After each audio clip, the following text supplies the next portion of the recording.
दोस्तों बहुत सी ऐसी रिक्वेस्ट आती हैं, बहुत कॉमन रिक्वेस्ट आती हैं कि जैसे मेल्स में, पुरुषों में अगर सेक्सुअल वीकनेस हो गई है तो कौन सी होम्योपैथिक दवा बेहतर रहेगी, द बेस्ट होम्योपैथिक रेमेडी बताएं। आई कैन अंडरस्टैंड, ये एक बहुत ही कॉमन दिक्कत रह रही है पुरुषों में, जैसे ना सेक्सुअल वीकनेस बहुत कॉमन देखने में आ रही है। तो क्या होता है कि when we search the internet, है ना, यूट्यूब पे या वैसे गूगल करके देखते हैं तो बहुत सी रेमेडीज आ जाती हैं सामने। तो इस वजह से ना बहुत सी कंफ्यूजन हो जाती है कि यार मेरे लिए कौन सी रेमेडी काम करेगी, या एग्नस कैस्टस है, डमियाना काम करेगी, न्यूफरल्यूटिन के सिम्टम सेम लगते हैं, कई बार लगता है कैलेडियम मेरी रेमेडी है, कई बार लगता है कि मोरापुआमा इज माई रेमेडी। तो एग्जैक्टली कौन सी दवा काम करेगी जो आप पे फायदा पहुंचाए, जो आपको इस दिक्कत से राहत पहुंचाए। तो actually what happens is there are general videos, बहुत अच्छी इंफॉर्मेशन आपके लिए लेके आते हैं, लेकिन आपकी एग्जैक्ट दवा कौन सी है, यहां ना फिजिशियन का रोल बहुत इंपॉर्टेंट आ जाता है। Either discuss your case with the physician to arrive at the final remedy, या बहुत डीप नॉलेज चाहिए to arrive at the final remedy. आज की एक रिक्वेस्ट की बात करते हैं। मिस्टर नितिन जी की तरफ से रिक्वेस्ट आई थी कि उनके लिए कौन सी बेहतर दवा रहेगी, या इन जनरल बात करें तो लाइकोपोडियम और एग्नस कैस्टस, ये दो दवाओं का कंपैरिजन बताएं, इनमें दोनों में से कौन सी बेहतर दवा है जो कि सेक्सुअल पावर को बढ़ाएगी पुरुषों में। आज की चर्चा इसी पे चल दोस्तों करते हैं। हालांकि इट इज वेरी डिफिकल्ट, ये इजी नहीं है। Lycopodium is a polycrest kind of a medicine, बहुत ज्यादा इसका वास्ट फील्ड ऑफ एक्शन रहता है, बहुत जगह को ये टच करती है, एक्ट करती है, इसका स्फीयर बहुत वास्ट है। Agnus castus on the other hand बहुत अच्छी रेमेडी है, सेक्सुअल पावर को अगर कंसिडर करें मेल्स में, पुरुषों में, तो it is a very good remedy. लेकिन आपस में अगर कंपैरिजन करना हो ना तो बहुत डिफिकल्ट रहता है, इट इज नॉट ईजी, क्योंकि इनका बहुत अलग अलग दायरा रहता है। लेकिन खैर आज रिक्वेस्ट आई है तो मैं इसके आज के वीडियो के थ्रू आपके सामने रखूंगा कि कौन सी केसेस में कौन सी दवा बेहतर रहेगी, so that by the end of the video खत्म होने तक ना आप खुद डिसाइड कर पाएंगे कि आपके लिए लाइकोपोडियम अच्छी है या एग्नस कैस्टस अच्छी है। इस तरह से मैंने थोड़ा सा प्रिपेयर किया है। आइए चलिए शुरू करते हैं। दोनों दवाएं काम करती हैं, कुछ कॉमन जैसे लक्षण कह लें, सिम्टम्स हैं, दिक्कतें हैं। First of all is impotency, of course male impotency. पुरुषों में अगर नपुंसकता के लक्षण आ रहे हैं तो दोनों दवाएं काम करती हैं, ठीक है। सेकेंडली इरेक्टाइल डिस्फंक्शन कह लें, ईडी की दिक्कत है, इम्पोटेंसी है।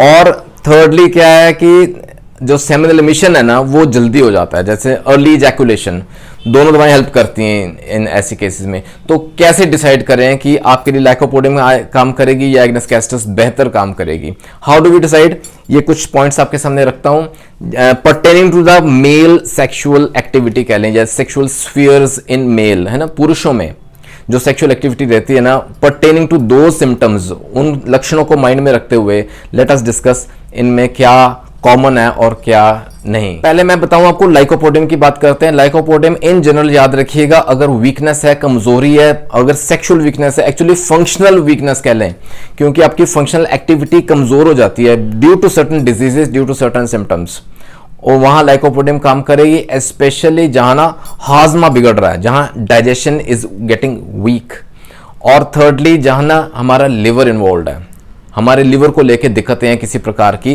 तो lycopodium will be the main drug of choice here. लेकिन pertaining to the sexual sphere अगर बात करें तो लाइकोपोडियम के सिम्टम्स आइए समझें। लाइकोपोडियम के पेशेंट को ना इम्पोटेंसी रहती है, डिसफंक्शन है इरेक्टाइल का, लेकिन उसको स्ट्रॉन्ग डिजायर रहता है, जो उसका इच्छा है ना संभोग करने की, तो वो it is on a higher side, वो बहुत स्ट्रॉन्ग है, the sexual desire is too strong, वहां लाइकोपोडियम आता है। लेकिन दिक्कत क्या आती है, परफॉर्मेंस एंजाइटी है, बंदे के दिमाग में इस तरह के घर कर गई है बात कि जिसको हम एंजाइटी के सिम्टम्स में ले लेंगे आगे जाके, कि उसको ना परफॉर्म कर नहीं पाएगा, वो परफॉर्मेंस एंजाइटी वी कॉल, जिस वजह से इंपोटेंसी आ रही है, जिस वजह से नपुंसकता के सिम्टम्स आ रहे हैं, यहां लाइकोपोडियम काम करती है। ऑन द अदर हैंड अगर एग्नस कैस्टस की बात करें तो याद रखिए जो उसका प्रमुख लक्षण है, द मेन सिम्टम्स वो यही है कि देयर इज नो डिजायर, संभोग की इच्छा ही क्या जैसे खत्म हो गई है। Secondly there are no erections, organ बिल्कुल ठंडा, कोल्ड, रिलैक्स्ड, तो ऐसे कंडीशंस हैं तो एग्नस कैस्टस देंगे।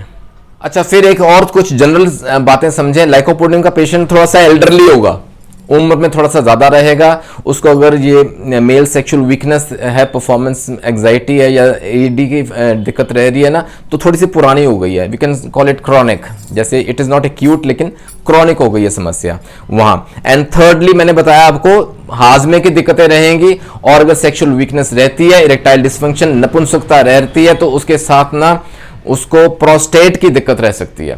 अगर ये सिम्टम्स आपस में जुड़ते हैं तो वहां लाइकोपोडियम ही देंगे, एग्नेस कैस्टस नहीं देंगे।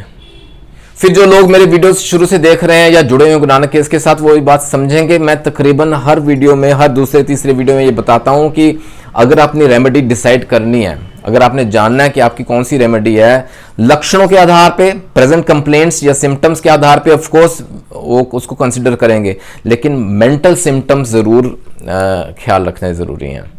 माइंड के सिम्टम्स, उसकी सोचने की क्षमता, उसका सोच किस प्रकार की है, उस पर बहुत हद तक निर्भर करता है कि रेमेडी कौन सी आएगी। यहां माइंड के सिम्टम्स भी साथ जोड़ लेते हैं, ये बात करते हैं।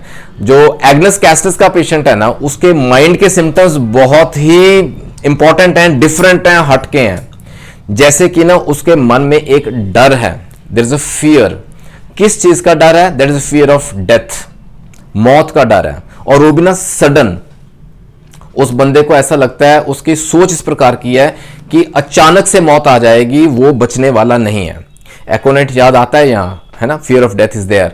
लेकिन यहां क्या डिफरेंस रहेगा? एग्नेस कैस्टस का पेशेंट जो है ना, उसको ये फियर ऑफ डेथ है, सडन डेथ है, और ये उसका ना एक फिक्स्ड आइडिया बन गया, जो कि कोशिश करने पे भी बदला नहीं जा सकेगा easily. We can not change that. It's a fixed idea कि he will soon die, sudden अचानक से मौत आ जाएगी और कोई उसको बचा नहीं सकेगा। अगर ये बहुत स्ट्रॉन्ग सिम्टम रहता है ना, एग्नेस कैस्टस ही काम करेगी। अच्छा, दूसरी बात, वो ये बार बार रिपीट करता है, वो दोहराता रहता है कि वो जल्दी मौत आने वाली, वो जल्दी मरने वाला है, he will die soon, he repeats that. इसको बार बार वो बोलता है कि वो जल्दी मर जाएगा। तो पहला एक ये कारण बनता है जो कि उसके माइंड पे इफेक्ट कर डालता है, उसको प्रभावित करता है उसकी सोचने पे, जिस वजह से वो परफॉर्मेंस में वीक हो जाता है, वो परफॉर्म नहीं कर पाता है, सेक्सुअल एक्ट नहीं परफॉर्म करेगा, उसको ये डर है।